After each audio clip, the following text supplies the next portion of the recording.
In the 1930s, researchers began using electromyography, or EMG, to measure muscle activity that led to the development of the first biofeedback devices to teach patients how to relax their muscles.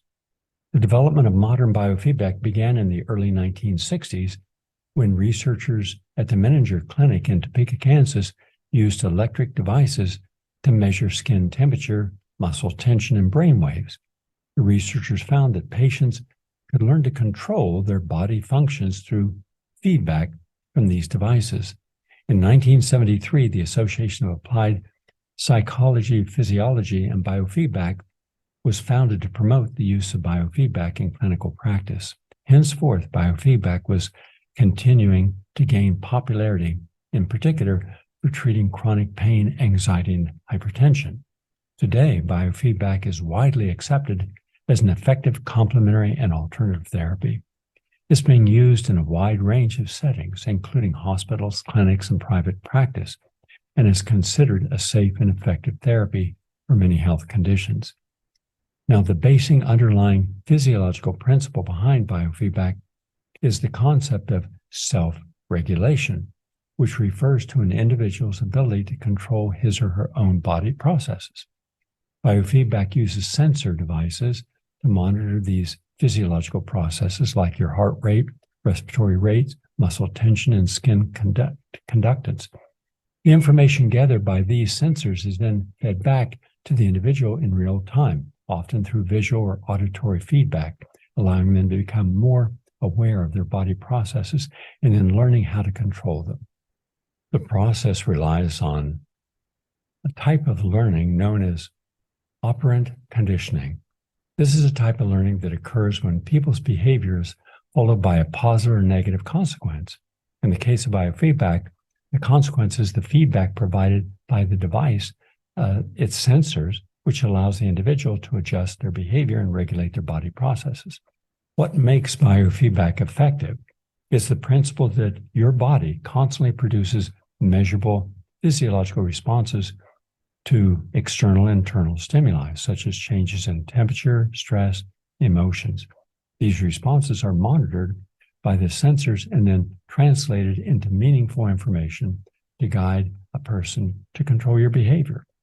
Another important principle is the concept of psychophysiology, which refers to the study of a relationship between physiological processes and psychological experiences.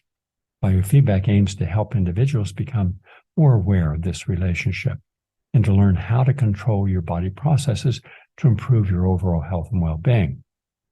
Now, there's several types of biofeedback devices, which depends upon the specific physiological process being monitored. These include an EMG to measure muscle activity, EEG to measure brain activity, heart rate variability sensors such as HRV, and then a variety of respiratory, skin conductance, and temperature sensors. These devices can range from simple handheld devices to very complex computerized systems to provide real-time feedback.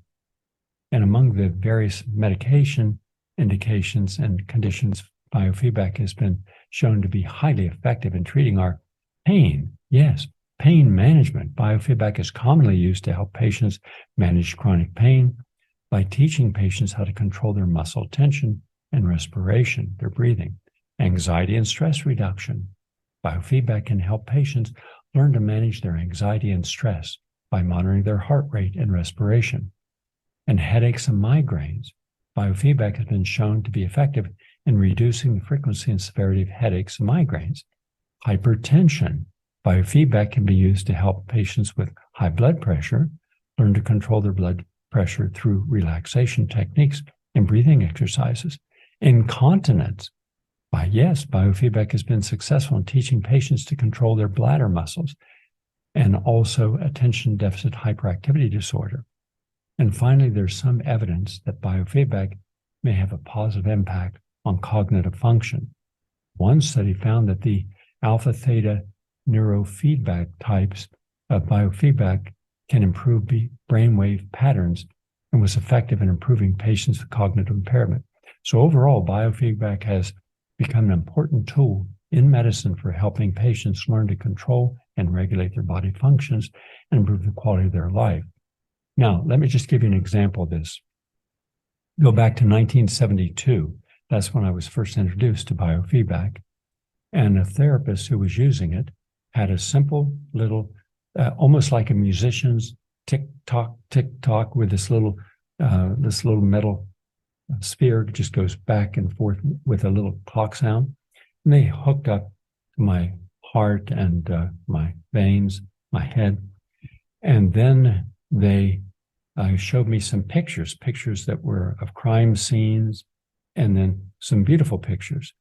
And by just showing me the pictures, they would hear a difference in the tick, tick, tick, tick, and then tick, tick, tick. And then they said, okay, we're going to show you the same pictures, but before we do that, here's what's happening at your physiological level. You're seeing something that you don't like. For example, there was a picture of a lion killing a baby, I think it was an impala. And it's something none of us want to see, right? But it's a reality of life, predator and prey in Africa. So when I saw that, my psychological well-being said that's something that I don't like, and it picked up my heartbeat. My blood pressure went up, and my neck began to constrict. My breathing was shallow. And then when showing a beautiful meadow, very bucolic, with butterflies and animals grazing, very pastoral, then everything slowed down.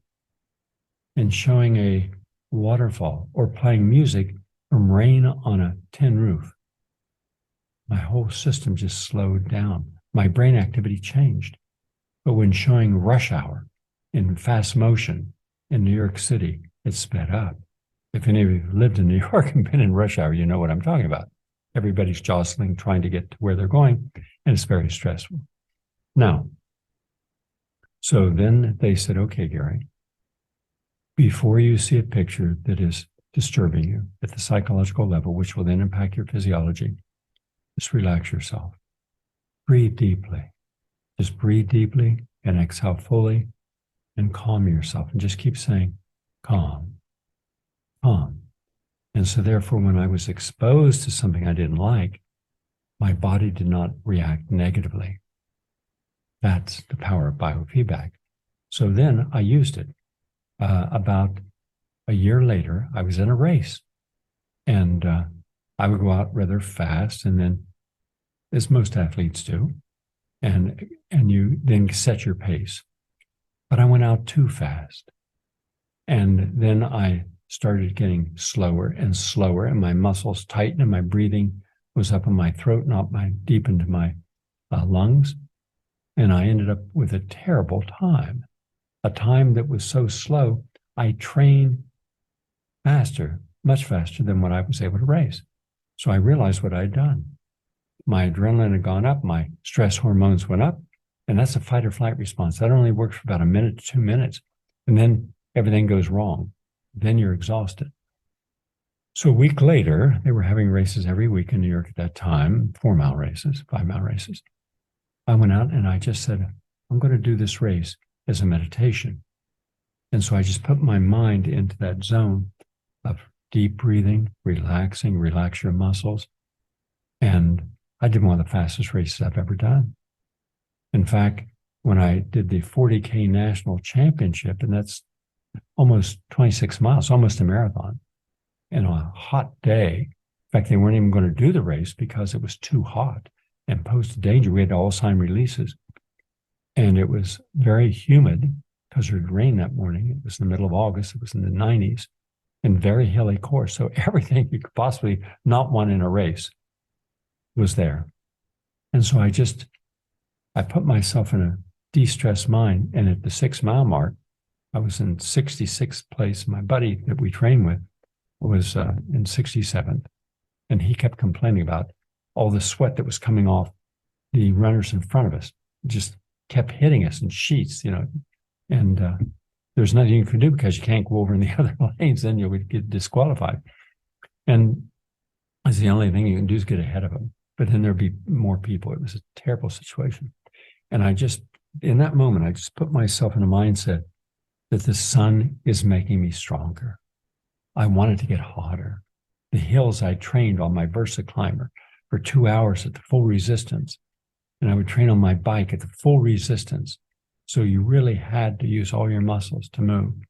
And I'd run up and down hills in Central Park, just running the hills at 110th Street, Heartbreak Hill, over and over and over again. So my body was prepared. I just simply said to my mind, every hill is an advantage. I'm going to get faster on the hills instead of slower. So I freed myself by letting my mind say, you can do this. Go for it. Unleash the horses and let them run. And so I began to pick up my pace. At the end of the race, I won. Mind you, I'm over 40 at that point, and I was up against members of the national team and young guys 18. And so that was unusual for a master athlete to beat the open athletes in one of the most grueling races you can do. That was my mind. Had I not done the biofeedback, I wouldn't have known to do that. And from that time till now, I use that in every race. And I just set a new record in this Florida State Championships in the 2 mile and won the gold in the 3,000 meter just several months ago. In fact, it was the fastest race I'd done in 7 years. And I've won gold in every race I've done, or silver for the last 35 years, hundreds and hundreds and hundreds of races. Why? Because I'm a better athlete? No. Faster? No. Liberate yourself from any negative thought, stressing thought, fatal thought. You liberate then for enormous opportunities for the natural, innate healing capacity and energy to manifest.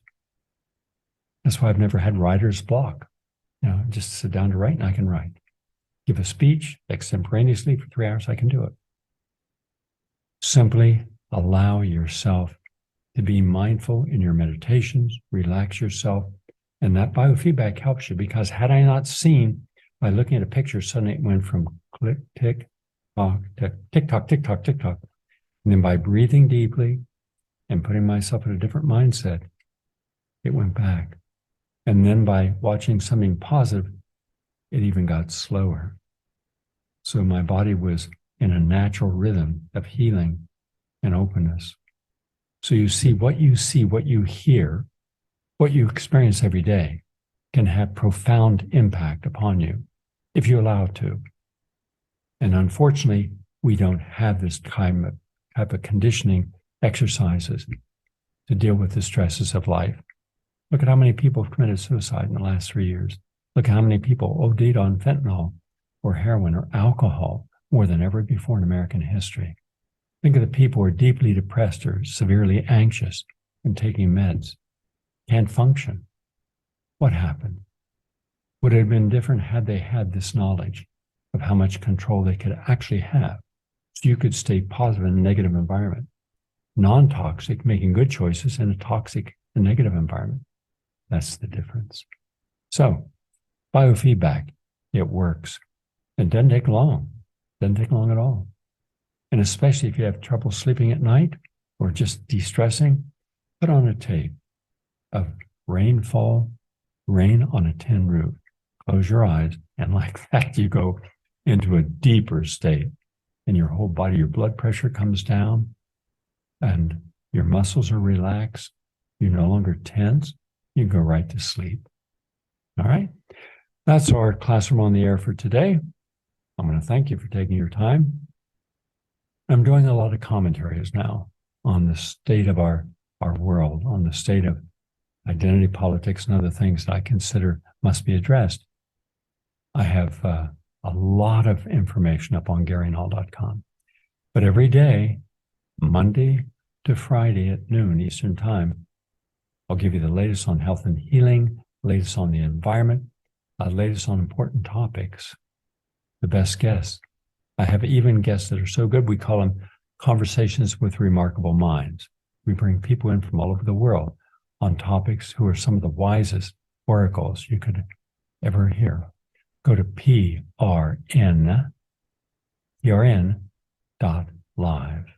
If you can't get there live, go to the archives, download the show. All right? Thank you for watching. Please pass this forward.